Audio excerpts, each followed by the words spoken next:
to Overtime Hockey Talk. My name is Mark Paul. My co-host Justin Baker is joining me via his office in wonderful Metro Detroit. And Justin, welcome to, this is like you're not only not working from home, you're now like, I don't know, what is this? Like you're playing from work? Is that what it is? That's a good way to put it, yeah. Playing from work.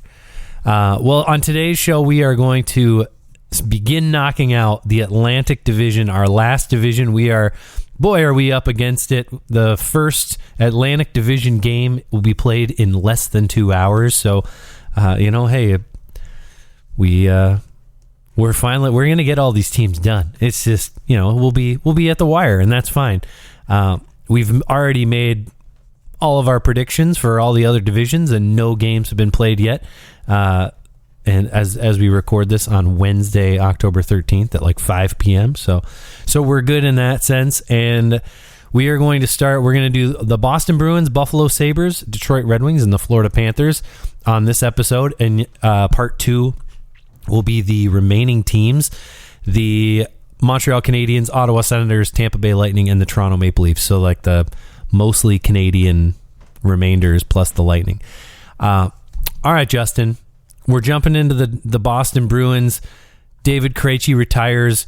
Tuukka Rask pretty much retire. I don't, who knows what the deal is with Tuukka Rask, other than he's definitely not on the Bruins right now. He could be maybe in the future, but as of now, we, the amount of money they have devoted to 2 goaltenders maybe says that they are no Tuukka Rask.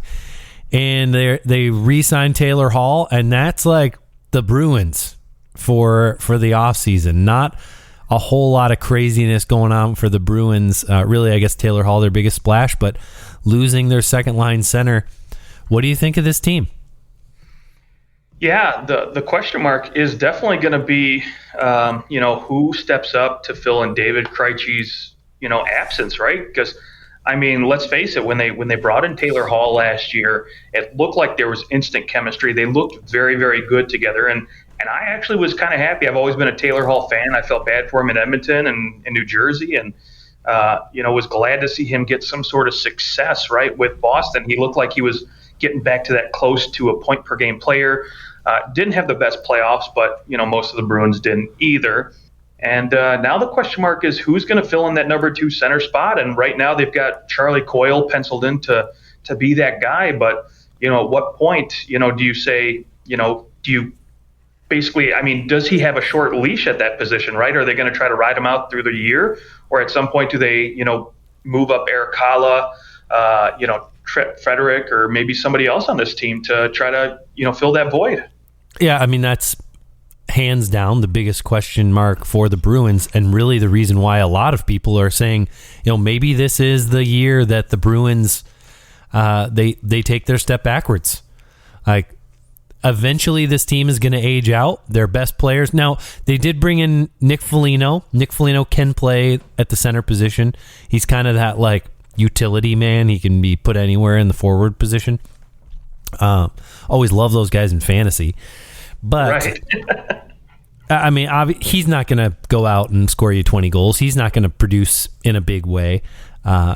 Barring something, something crazy happening with Foligno, I don't see him slotting in as a good second-line center. I mean, maybe a very small, serviceable second-line center, but I don't think that that's likely in the long term. I think what you're looking at is, let's see how, I think that this team is going to be in playoff contention, and how close you get to the trade deadline. If they're still in it, it's almost a certainty they'll go out and they'll try to acquire a center. Like, that's just what they do. This is maybe Patrice Bergeron's last year in the NHL. Like, he said, I'm not going to negotiate any deals. I'm going to see what I'm going to see what things feel like after this year, if I'm, what he's going to do. So I don't even know if he knows, or maybe he does know and he's just not saying anything. We don't know. But Patrice Bergeron, UFA at the end of the year, he's not going to get traded. So your only other option is to likely use your first round pick to go and acquire a good asset that you can bring in and take your shot, one more shot with this group, because you don't know if Bergeron's going to be back next year. Yeah, that's a question mark, right? And at that point, if Bergeron's gone, you got, Brad Marchand, who's nearing 35 years old. And I mean, at what point do you just say, okay, cool, let's hit the reset button here? But no. That's not at least 3 years away from a reset. No. I absolutely agree. But I was going to say, with Taylor Hall, David Pastrnak, Charlie, McAvoy there, there's absolutely no reason to hit the reset button. But I think, Bruins fans are definitely going to miss Patrice Bergeron if he does happen to call it a career at this point. Yeah, I mean, I hope he doesn't. I hope he comes back and keeps on going, as much as I hate the Bruins and as much as he's tortured me in my Leafs fandom. But I also think we got to look at the goaltending when we consider this Bruins team, because really, I mean, for the first time in 10 years, there's no Tuukka Rask sitting here in net, and that is a scary prospect. Now, Jeremy Swayman has outplayed Linus Ullmark, who signed a 4-year, $20 million deal in the offseason, but Jeremy Swayman has played much better in the preseason. He was very good last year in 10 regular season games, a .945 save percentage and a 1.5 goals against. So he is, he cleaned up for all intents and purposes. He looks to me like he should be the guy who gets the opportunity, especially since Ullmark has really struggled in the preseason. But he's the $5 million man. Are we basing it on merit, or are we basing it on, he's going to be around longer, or, that's I guess probably one, maybe outside of the second line center, that's the biggest question for this team, as the goaltender. Yeah, that's absolutely no doubt my number 2 question for this team.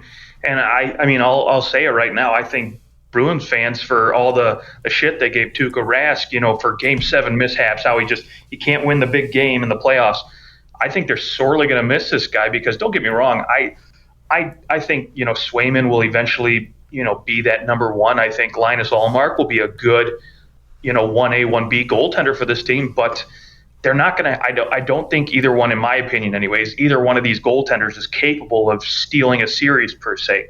They're not going to be that absolutely dominant Vezina Trophy type goaltender year in, year out like Tuukka Rask was. Sure looks like to pay a goalie $5 million, you definitely think that he's someone who could do well enough to steal you a series. I mean, I don't think you're signing somebody for $5 million if you don't think they're really, really, really good. Well, I mean, listen, I'll admit it. I think for $5 million, I think you're expecting a guy who can be a starter and get you in the playoffs, win a few games, And let's face it, I mean, on a Buffalo Sabres team for the last 2 years, a .917, .915 save percentage. He was fine. Yeah, he was great. Yeah. So for just a terrible Buffalo Sabres team, and you're going to now a team that is very good defensively and plays a good two-way game and has the forwards to boot that can score some goals, I think he's doing pretty good. So I suspect we'll see, if anything, similar numbers out of him, which will be good enough to catapult this team into a playoff spot if he puts up that type of production. The other side of this is, of course, come playoff time, I suppose there could be a goaltending controversy. Right now, who cares? Just play them a 1A, 1B. Both guys are playing 41 games apiece until otherwise notified. Until somebody really just takes control of this thing. I mean, even if someone does take control, you're still looking at probably a 48-34 split. Like, these days, unless you've got someone elite, there's no reason to play a goaltender more than 45, 50 games. If you have somebody else who is equally or almost as good, you're just the rest is what makes that 1A goaltender significantly better when they're getting that rest. So I think you're looking at likely a nice little two-headed monster in net for them, and hopefully Ullmark can get it together. I mean, it's preseason. Preseason is, everybody reads into preseason, and I mean, I suppose a couple things for really young players, preseason can be at least something to go, oh, they look like they can keep up with the pace. Let's give them an opportunity and find out if they can for real in the regular season. But a guy who's played in the NHL for several years, I mean, he's been playing. This is his 7th season in the NHL. Linus Ullmark, he'll be fine. Like he didn't all of a sudden just get bad. It's just a new team and preseason, so I'm willing to write it off pretty quickly for Ullmark. What else? Anything else for the Boston Bruins?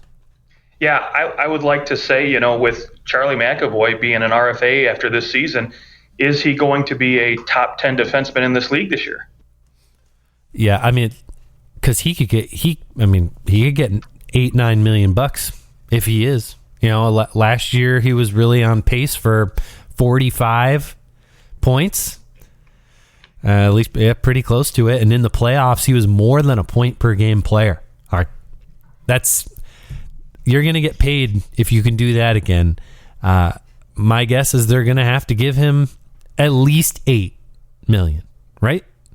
Yeah, I would think so. When you look at what Seth Jones and Werenski got, I mean, easily. Now Seth Jones is UFA numbers, so it's a little different. But I think you're somewhat comparing McAvoy to, you're looking at Makar, you're looking at Quinn Hughes, and you're probably based off of, because Charlie McAvoy is a better defenseman, like he can play defense. Quinn Hughes still kind of growing into that. Cale Makar has the leg up on Quinn Hughes in his ability to actually shut down in his own zone. I think you're looking at somewhere in between Quinn Hughes and Cale Makar, like an 8.5, and likely for probably five or 6 years, unless he decides I want to take a shorter deal and play my cards when the cap goes up and see if I can't get a bigger deal. But I mean, based off of what he signed the first time, he signs that a 4.9 mil cap hit, and that was back in 2019 when he signed that deal, a 3-year deal. To me, you think, well, he was willing to take probably a little bit of a break there. Like he was coming off that good playoff run, and I think that you're probably thinking Charlie McAvoy, like, yeah, I'll take a little bit less now because I want to fit under the cap with this really good team. Of course, they go to the Stanley Cup Finals in that year, and now he's in this position where he wants to get paid. Bergeron is not going to probably get paid as much. There's definitely openings for someone to be paid significant amount of money in Boston. I mean, he's definitely going to be the highest paid player on the Bruins after next year, or whenever he signs the extension. No, I agree. I think until David Pastrnak gets his extension, he'll be the highest paid player, no doubt. Right. Yeah, Pastrnak, of course, he'll get, if he re-signs in Boston, it'll be a absolute monster of a deal. Likely 10, probably somewhere in the 9-10 million. Unless the Bruins seem to be able to convince everybody, hey, we're not putting anything more than a 6 in front of your name there. Okay, Boston Bruins, I think we're good on them. I would like one other thought. I would like to see Eric Haula kind of return to that. I think we all look at that Vegas season in 17-18, and you're like, man, that guy put up almost 30 goals, 55 points, and since then, in 3 regular seasons. Now, granted, he only played 106 games, but in those 106 games, he put up like 50 points. So you're like, oh, we want to see him return to that big number, and maybe he's the unexpected kind of guy for the Bruins. He did play really well in the playoffs last year, had 4 points in those 6 games for the Preds. So Eric Haula could be that guy who kind of flies under the radar and ends up having a really nice season for the Bruins because there's openings for him to move up in the lineup. All right, Buffalo Sabres. Oh, this one's going to be rough. This one's really fun. You know, it's a really good team. Really like what they've been doing the last few years. Yeah. So obviously the elephant in the room, Jack Eichel can't get his surgery. It's the most freaking ridiculous thing that I've ever heard. The Buffalo Sabres should be ashamed. Everyone involved on the ownership side, just it makes me not like Buffalo Sabres fans, but like the Buffalo Sabres organization as a whole. It makes me just go, well, it's no wonder you guys lost because you're a bunch of dicks. Like the guy doesn't want to get his discs fused together because he doesn't want to be 50 years old hobbling around and trying to like just limping everywhere. Like it's just a terrible surgery. I know people who've had it, and yeah, it makes it so they're not in pain, but they like can't do anything later in their life. Their flexibility is way down. So I mean, obviously the surgery that he needs to get it's so weird to me that they're not willing to just bend and let the guy do what he wants to do. But anyways, so you've got that looming. Maybe they let him get the surgery and maybe he comes back and plays for the Sabres until they can trade him and can get his trade value up. Or do they just, find somebody who's willing to take the risk with what he's got going on and make the trade, make it based off of a lot of contingencies, maybe it's a third round pick, becomes a first round pick if he does this and that. And I don't know where you go, but I mean, other than that, there really is just absolutely nothing going on here in Buffalo. I think this team is going to be the lottery of all lottery teams. Might be the worst team. I think we're going like, can they win more games than the Atlanta Thrashers won in 1999 when they were a first-year expansion team with Patrick Steffen leading the way? Patrick Steffen. Oh, man. So to touch on Jack Eichel, this is definitely an interesting situation. And I mean, this one's been beaten to death by just about every writer this summer. There's no doubt in my mind that he gets moved before he's healthy enough to play. Now, rumor is, according to some writers out there, that apparently the Ducks and the Flames seem to be the front runners because they are willing to listen to Jack Eichel and what he wants to do as far as, repair is concerned on his neck. And I mean, let's face it, I think Buffalo now is entertaining the idea of all these conditional picks, conditional terms of a contract, because let's face it, I mean, he's got $50 million, left in 10 million AAV over the next 5 years left on his contract. And that's not an easy chunk of change for a team to just take on when they don't know how he's going to be after, whatever kind of surgery or repairs he does. Now, granted, I think he'll, if he gets the surgery or the repairs he wants, I think he's more than capable of coming back, after some rehab, and he'll be just as good as he was before. Now, with that said, I mean, Anaheim and Calgary seem to be the front runners, teams willing to pay up, and they've got the prospects, the picks to do it. And me right now, from what I hear, I heard Jack Eichel say that he wants to play on the West Coast, that he would love that. So I honestly would love to see the Ducks make a move here. Now, again, granted, I don't know what's going to happen. I don't know if they're willing to give up the pieces or if Buffalo even is willing to lower their asking price a little bit. But really, that's going to be the storyline for the Buffalo Sabres. It's going to be that, and how many wins can they get this year?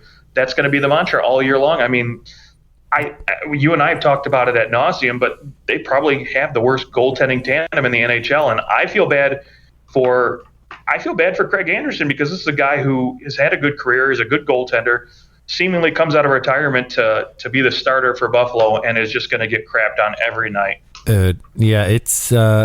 It's very interesting that they've decided to go in with, they're only spending less than $1.5 million on their goalies. It's actually this might be the worst goaltending tandem ever. Find me a word, maybe, hop back to the 80s and you probably find one, but I don't see how this is going to go over very well. they very well might be allowing 4 goals a game when this they are gonna. It's gonna be rough. Dustin Tokarski, he played in 13 games last year. 3.4 goals against, the .904 save percentage. Like, I mean, he's doing a slightly below average job there, but I mean, the rest of the team is just not good. Like, this is gonna be a disaster, but at the same time, I mean, we know they're going for Shane Wright. I mean, this is the last thing that I read about Shane Wright was that if you take Shane Wright and you put him against all the other top prospects from the last 10 years, he's below Connor McDavid, but above Jack Eichel and above Austin Matthews. He's a more complete player than the both of them. So, I mean, you're talking like here comes basically a generational player. And so, yeah, tank for Shane Wright and see if you can snag him. I mean, that there's only a 20% chance that you get him, even if you finish last. I know there's a couple other really good players in that draft too, but no one's anywhere close to Shane Wright. But again, so what? The Sabres get him. What does it even mean for the Sabres at this point? Like, they just, something needs to really change here. And it seems to me to be something beyond just, oh yeah, they're just not constructed right. Like, I don't believe that. I think there's something deeper going on with this organization. I don't see them winning for a long, long time. As in, like, maybe they need to have new ownership or something drastic needs to change there, because it just doesn't seem to be working. But good luck tanking. Yeah, so the odds at the number 1 pick are 16.6%. Oh yeah, it went down even further, didn't it? Yeah, even worse. I mean, so the odds of them actually getting it are not very, very good. So they could miss out on Shane Wright and still be the worst team next year and the year after that. That's very true. And the year after that and the year after that. Like, that's how brutal this looks. I guess, okay, upside, like, is there anything that, I guess I'm looking at Casey Middlestat. I'd like to see if he can, kind of rise to the occasion. He's going to get the opportunity to be a number 1 center. Victor Olofsson, can he return to that heavy power play scoring? Like, he had 13 goals last year, 20 the year before, though, in fewer games. Where does he end up landing? Can he hit 20, 25 again? At this point, if you're on the Sabres, you've got to kind of be thinking, like, yes, like, we're all in this together, but at the same time, I would really like to up my value, and maybe the Sabres will trade me if I'm doing too well. That's what I'd be shooting for. Any chance Jeff Skinner, it does anything, like, is anything going to happen with it? Like, is he just going to kind of float and be this 20-point guy now? Or no, you know what? I'm gonna give an over under here, and I'm gonna say maybe let's go 35 points this year.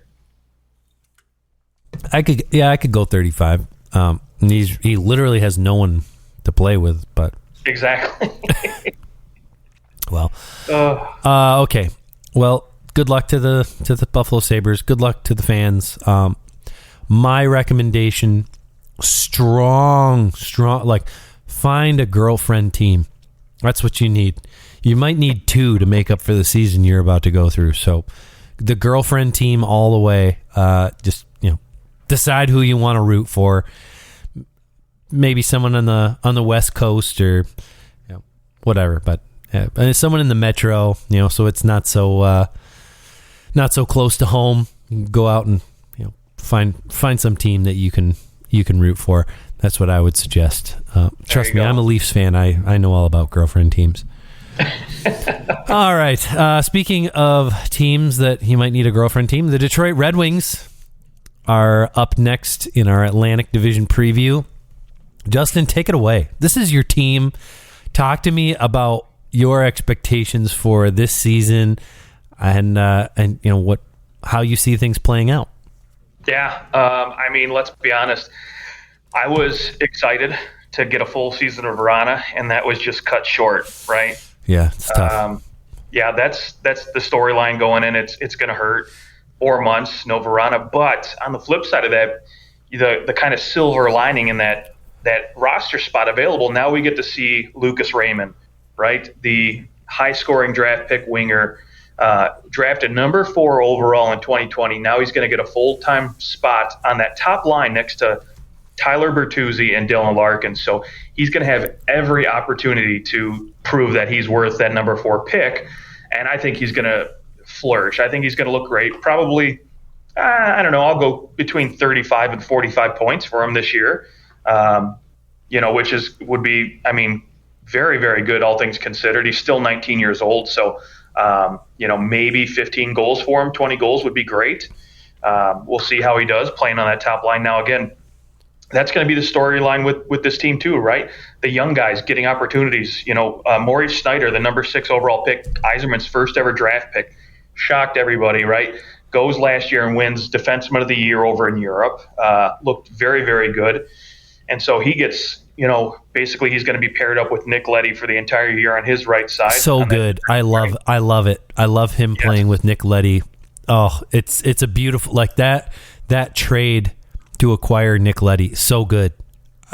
Just genius to surround him with someone who is cerebral and isn't going to get caught out of position. I absolutely love it. Yeah, and that's the thing. Maurice Snyder's not going to be your Quinn Hughes type, point producing defender. He's a big guy. I mean, he's what, 6'3", 208 pounds. He knows how to lay the body, but he can also move his feet very, very well. And, again, over in Europe when he was playing in the SHL last year, he did a very good job of controlling the puck, getting it out of his zone quickly with one pass, and, didn't really make a lot of defensive mistakes. And so, again, the theme, the young guys, right? Philip Zadina is going to get a full season being in the top 6. You're going to see a guy like Michael Rasmussen play third-line center. Pius Suter, who I was just shocked that the Chicago Blackhawks let him go after just what was a fantastic year last year, 27 points in 55 games for his first season in the NHL. And they basically said, well, no, we're good. We're not gonna sign you. And again, I don't know if it was a situation much like, Nedeljkovic, where the team just didn't want to put up the money. But I mean, at $3.25 million for a guy who is essentially going to be your number 2 center, 40 that's point, a risk. yeah, 45 point. Yeah, it's a risk worth willing to take. And, again, we've got 2 years of him signed. That could turn out to be very good. So, again, this team is going to obviously, finish towards the bottom of the division, but it's going to be a lot of opportunity for younger guys to really see what you've got there. And I can't remember what specific article it was, but they were ranking the prospect pools for all the NHL teams. And they put Detroit in at number 2 because of guys like Zadina, Raymond, Schneider, coming in. And so I think this team has got a bright future, but there's going to be some growing pains again this year. I think they're going to battle, they're going to compete every night, but ultimately they're going to, probably come out the loser more often than none. And, again, we'll see them, compete, but ultimately I think they'll finish towards the bottom of this division. Who's more likely to win the Calder, Maurice Seider or Lucas Raymond? To be honest, I think the flashiness of Lucas Raymond will attract more people. I think, Seider is a very calm, just steady defenseman, much like, I don't want to compare him to this because he's definitely not that, but Nick Lindstrom was never flashy. He was just steady and really, you knew when he was on the ice, he didn't have to do much, but he always shut other people down. And I think that's what you're going to get out of Seider as far as, that presence on the ice. He's not going to be all over the place. I think Lucas Raymond is going to be flashy. He's a goal scorer. It's something that the fans here in Detroit that are going to really love to see. And, again, I think, goals usually win it out unless you're just a number 1, defender like a guy like Aaron Ekblad was for the Florida Panthers. Yeah, I think, if there's one guy who I look to have a nice season, like, if I'm thinking fantasy, I think that Dylan Larkin has a really nice bounce back year. I mean, we're 2 years now removed from his 2018-19 season where he put up almost a point per game, 73 points in 76 games, and had 32 goals. I don't see the 32 goals, but I think that he'll put up over 60 points this year because of the talent around him. He's finally, even though they're young, and I think they're going to give up some goals. I think some nights there's going to be a lot of goals against on the Red Wings, but I also think they're going to have some high-scoring games because of the way that they're going to play and open things up. Like they've got some talent, so they can actually, the power play is going to look better. And I think that is going to result in Dylan Larkin picking up some more points. And it's going to, at very least, going into next offseason, there's going to be some like, okay, Dylan Larkin, we could either trade him, as a UFA, or we can sign him to a long-term deal. I mean, it's a tough position to be in for Larkin because you're still likely 3 years away from being, at this point, 3 years away from being probably even a playoff team, maybe longer, 3 or 4 years. So, do you want to spend? By that point, he's 27. Do you want to spend your 28, 29, 30 just kind of scraping by, or do you want to go somewhere where you can actually win at that point? So that it's going to be an interesting position come that point, and I think this season could go a long way to building his value back. Because right now, he's like a 40-point, based on last year, he'd be like a 45-point guy, barely 20 goals.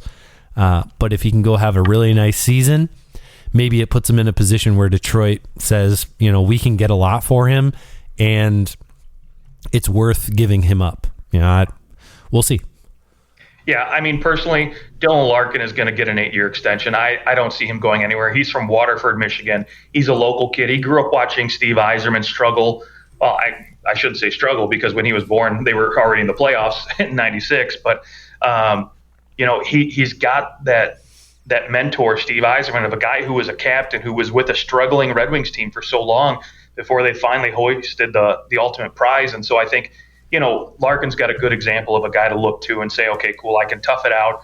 We're going in the right direction. I think as long as this Red Wing team keeps evolving in the right ways, he'll be willing to sign that 8-year deal. Now, one thing that we forget about is there's another guy on this team by the name of Tyler Bertuzzi who, last year, 7 points in 9 games, looked like he was going to be a solid contributor and, really help boost this team. And then, of course, gets injured. And so I think, Dylan Larkin's injuries over the last couple of years, and now you get a full season of Tyler Bertuzzi and a healthy Larkin.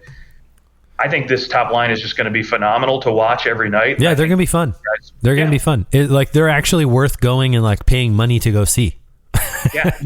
Now, I'm sorry for the Canadian fans who won't get to see him because he can't travel to Canada. I think he's one of only 4 players, Bertuzzi is now, to not get vaccinated. It's like Bertuzzi, Mackenzie Blackwood. I'm not sure who the other 2 are, but I know. Yeah, now Mackenzie Blackwood is still in that 2-week phase, so technically, I mean, he will be in a week or. Oh, he ended up doing it. Yeah, okay. But still, I mean, 9 games without him. I mean, again, if this was a playoff team, a contending team, that would definitely be something to really raise an eyebrow at, or maybe in the locker room that might be a little disruptive. But all things considered, I think. Who cares at this point? Yeah, right. Just hopefully when he is playing, he's playing really well with Dylan Larkin, and things continue to get better for this team. And that, I mean, who knows? Maybe some of those rules adjust a little bit. Sure. As we get further and further along. There's definitely more. Like Tyler Bertuzzi is so far down the list of athletes to care about because you got Kyrie Irving, who's just. He can't play in 45 games for the Brooklyn Nets because he can't play any home games because he can't play in New York. Right. So good luck with that. I am curious about that though. If Kyrie Irving isn't allowed to play in New York, does that mean that Tyler Bertuzzi also can't play in New York? And Kyrie Irving can't play in LA. Does that mean that Bertuzzi can't play in LA? Is it more than the Canadian teams? I don't know. I don't know if it's an NBA rule or if it's I thought that it was some kind of local law. So Bertuzzi might miss more than just the 9 games. It might be, it might be more like 15 when all is said and done. So we'll see how that all pans out. Any final thoughts with this Detroit team? Yeah, I guess the one thing we didn't really touch on just to hit it quick, is Alex Nedeljkovic, $3 million for 2 years. Yzerman willing to pony up the money that Carolina wouldn't, and so hopefully this team is good enough in front of him where he can continue to have some good years ahead of him, because I would love to see this guy be the goaltender of the future for the Red Wings. Cool. Any chance we see Joe Veleno up on the Red Wings this year? Yeah, absolutely. He's going to be the go-to guy in Grand Rapids, and I think the minute there's an injury in a roster spot, especially at the center role, he'll be up, assuming it's at least a top 9 role. Right, if he's a fourth-line guy, then no. But, if he can get top 9 minutes and maybe some power play minutes, they'll bring him up for sure. Okay, yeah. I mean, if you consider there's some potential there with Veleno, especially you consider his pedigree. He's one of like 5 or 6 players in Canadian hockey juniors that got his 15-year-old exemption. Like, he's up there with McDavid and Ekblad and Shane Wright. Like, these are very good players. I mean, there's something there for Veleno. Now, I don't think that he's going to be a superstar in the NHL, but definitely I think he has the opportunity to come in and be an impact player for the Red Wings for years to come. So he's someone to keep an eye on, and they're going to keep on letting him marinate down in junior or in the minors right now, which I think is smart. Like, you don't need him. A center, like, it's one thing. Lucas Raymond, Philip Zadina, these are wingers. Like, you can throw those guys out there and they can pick up on it quick. A center, a guy who potentially you're hoping is going to be one of your top 2 centers, you want that guy to be seasoned, because the center position is much more difficult to just get thrown into in the NHL. Absolutely. Okay. Well, if you deem us completed on the Red Wings preview, we'll move on to the Florida Panthers. You've left me satisfied. Okay. Well, wow. That makes me feel good. Okay. The Florida Panthers. This is the sexy pick for the Stanley Cup. They're the team that everybody wants to be really good and like have a deep run, because here they are. They're good now. The Florida Panthers have expectations, and they have a healthy Aaron Ekblad back, along with the potential Calder Cup or Calder Trophy candidate Spencer Knight in goal. I guess he has Sergei Bobrovsky as his backup, right? His $10 million backup. Yeah. Let's talk forward position, because Alex Barkov just signed an 8-year, $80 million extension, which is fantastic. Glad that he's staying in Florida. I think that was a great deal. They go out, they acquire Sam Reinhart, and they keep Sam Bennett. They sign him to an extension. This team appears to be ready to roll, especially since they finally got a replacement for Jaromir Jagr by bringing in Joe Thornton. I'm glad you mentioned his name. Oh, Joe Thornton. I'm you know what? This is a team that, when you look at this forward group, outside of Patrick Hornquist, there's a lot of young guys on this group, right? I mean, I don't think outside of Hornquist and Thornton, there's anybody over the age of 30 in this forward group. So you got to be excited about that if you're a Florida Panthers fan. Well, Joe Thornton. Right. That's it. Yeah. And Patrick Hornquist, those are the only 2 guys over 30 years old. So again, you're excited if you're a Florida Panthers fan, because one, you got Barkov locked up. I mean, he's as good as a 2-way center as there is in the league, the reigning Selke winner. Obviously, Huberdeau is going to command a near close to that salary, or if not the same salary, when he's a UFA in 2 years or eligible to re-sign next year. And you've got Sam Reinhart, Sam Bennett all locked up for reasonable contracts. I think those 2 guys are going to be very, very good complementary pieces on their top 6. And then, you've got younger guys too, like Anton Lundell, Owen Tippett, who really contribute and I think are young enough. Carter Verhaeghe. These guys are really going to be able to, put out a good group of top 9 forwards that can really compete, I think, with just about any top 9 in the NHL, in my opinion. Yeah, I love their forward group. I mean, Carter Verhaeghe, he was on pace for almost a 70-point season last year, a 30-goal year. What? Oh, so he put up 36 points in 43 games. He had never, like the year before, he had 13 points in 52 games with a really good Lightning team. Where do you put his? Let's go over under 60 points for Carter Verhaeghe. Yeah, I'll take the under on that. Again, it usually boils down to opportunity, right? And I think, with the Panthers bringing in Reinhart and Sam Bennett for full, seasons now, his ice time is probably going to go down. I think you're going to see him. Right now they've got him slated on the top line with Barkov and Reinhart and, Huberdeau and Sam Bennett on that second line. But, there's another guy, Anthony Duclair, who could potentially steal some ice time. Patrick Hornquist, Yeah, they're just so deep at the forward position. Yeah. And that's the thing. So if he can sustain some top 6 minutes with this forward group, I think there's definitely a chance you're going to see him between 50 and 60 points without a doubt. Now, let's scoot back to the defensive side of this. Obviously, losing Ekblad was a big blow last year, and maybe some of the reason that they couldn't squeeze by Tampa.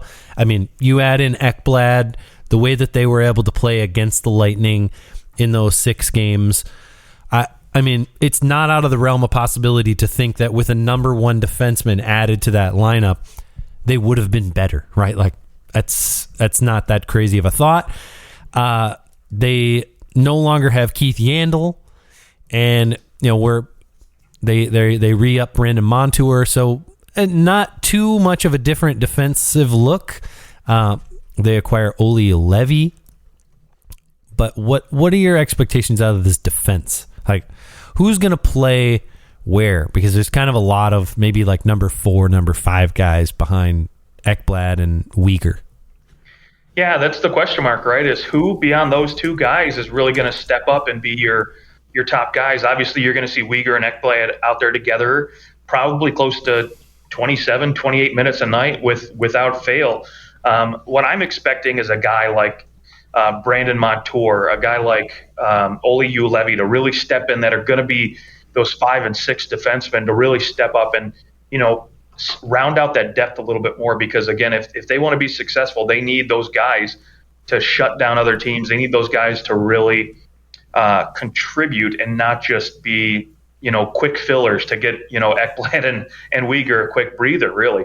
And again, Gustav Forsberg, what are you going to get out of him? Are you going to still see another, decent, solid season? He's more of a defensive defenseman, so you're not going to get production from him. And so my question is, who brings that power play, that second power play unit defense that maybe they're going to miss from Keith Yandel being gone now at this point? Yeah, and that's the big question mark. I mean, and here we go. Can Aaron Ekblad stay healthy? I mean, at this point, he has had, there's been a couple times where he's gotten injured, and I mean, last year, like, what are you going to do?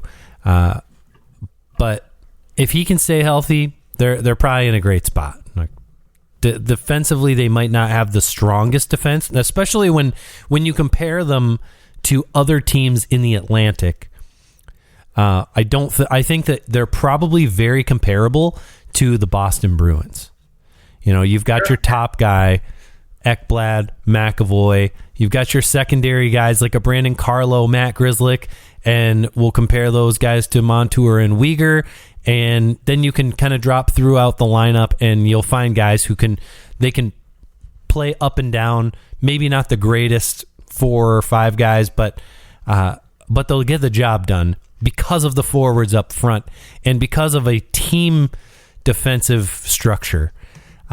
You've got the guy who practically could win the Selke every single year. If it weren't for Bergeron, Barkov would win it probably every year, right? Like, that's just, he's that good. They're a very similar structure of teams when you compare the Bruins to the Panthers. You've got your Selke Trophy guy centering the way. You've got a good top defenseman, and then lots of other decent guys underneath. It's a similar construction. They've got Taylor Hall and Pasternak. The Panthers have Huberdeau, now Reinhart. They everything's kind of spread out. But the difference is I like the Panthers top 9 forwards far better than the collection of the Bruins. And that's because they're much more up and coming, whereas maybe 3 years ago, the Bruins had a much better top 9. So, but the Florida Panthers, I mean, we'll do playoff predictions after part 2, but is this team are they going to be better than they were last year? Do we see a slight regression? Are they, similar to where they were, but maybe just a little bit different? What's your take on how they are going to pan out this year? Yeah, I think when you get a full season of Aaron Ekblad, Sam Reinhart, Sam Bennett here, and then you potentially get, a few more games out of Spencer Knight than you did last year, I think it all looks great, and you can't go anywhere but up if you're this team right now. So to me, I think they finish and do better than they did last year. All right. The Florida Panthers. Also, side note, I do really like Radko Gudas. Like, he just brings something to the table that very few do. And I mean, I know he signed there last offseason, but I think given a full entire year with this team, he's not going to put up tons of points, but Radko Gudas is somebody who can definitely mix things up, protects a lot of those superstar players that are on the Panthers. So I can appreciate what he can bring to the table that not a lot of teams have a Radko Gudas, whether it be at the forward or defensive position, a guy who's just kind of that question mark. Like, I don't know, he might do something that gets him suspended, but I don't want to be the guy that that has that experience with him. So he'll definitely keep you honest out there too. Okay, that is it for part 1 of the Atlantic Division. Tune into part 2. Just head on right over. Listen to it right now because, what else are you going to do? You can also find us on Twitter at OT Hockey Talk. We will talk to you guys soon, and we'll head over to part 2.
do you think? Let's give a Brady Tkachuk prediction here. Maybe we'll get it before the show.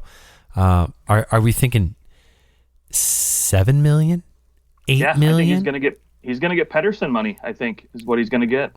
3 years, $7 million.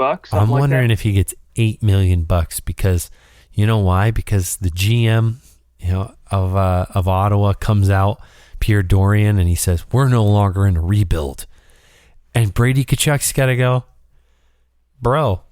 If you don't give me my money, you're gonna be like a rebuilding team. So you better pay me. I mean, they have the cap space to do it. It's not like their most expensive forward is Drake Batherson, under $5 million. So it's not as if they can't afford to pay him. And frankly, I don't think, at least under the NHL cap, maybe there's an internal cap that we don't know about. But I mean, you're just not going to pay him more than Shabbat. Probably if you pay him $8 million, it's $8 million solid, just like Shabbat. But we shall see, won't we? Can't wait. All right. Well, that is our show. You can find us on Twitter at OT Hockey Talk. Let us know what you thought, and we will get with you soon. Have a good rest of your day.